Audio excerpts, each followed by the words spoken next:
Alright, so this is just a really easy one to guide you through the sort of stuff that you will be looking at in Year 8. So your task sequence is pretty much to go through writing a statement of intention and to record a oral presentation speech.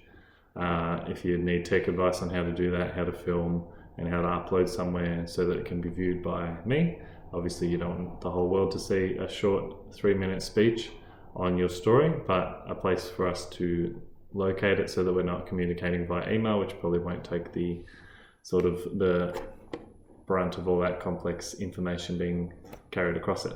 So once you've done that task is ticked off. The story and the oral presentation go together, and that'll give you a separate mark for each, and then that's the entire unit on creative writing done, so a whole term's work. And then we're moving on to the outsiders. So the best thing to start with, I would say, is the author, S.E. Hinton. So S.E. Hinton is famously a female author. She used the initials S.E. Hinton because she felt that she wouldn't be taken seriously if people knew that she was a female author. Obviously there's a lot to pull out of that, which we'll do in a later time, but outsiders' background knowledge is a really good a good way to get yourself situated in the world that they live in. Talks about the sort of music that was popular at the time and the fashion.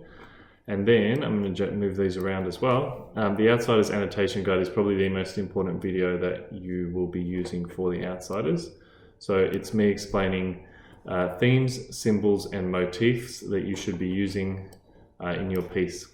And so for us, that'll mean that in your copy of the novel, you're writing these things into the front cover of your book. You might choose different colored post-it notes to support those things. And then the 5th video here is just very short, me using my stylus to describe, to go through the process of using the annotation guide. And I'm trusting that you'll be able to do this for the entire book by yourself. And the literary devices and all those things are already front loaded in that video that goes for 6 minutes, which is a little bit too long to be honest. But it will give you the kind of things that you're looking out for as you're reading the story. So you're not annotating simple questions like who's this or what is happening. So that's a brief overview of finishing up term 1 and starting out term 2. Cheers.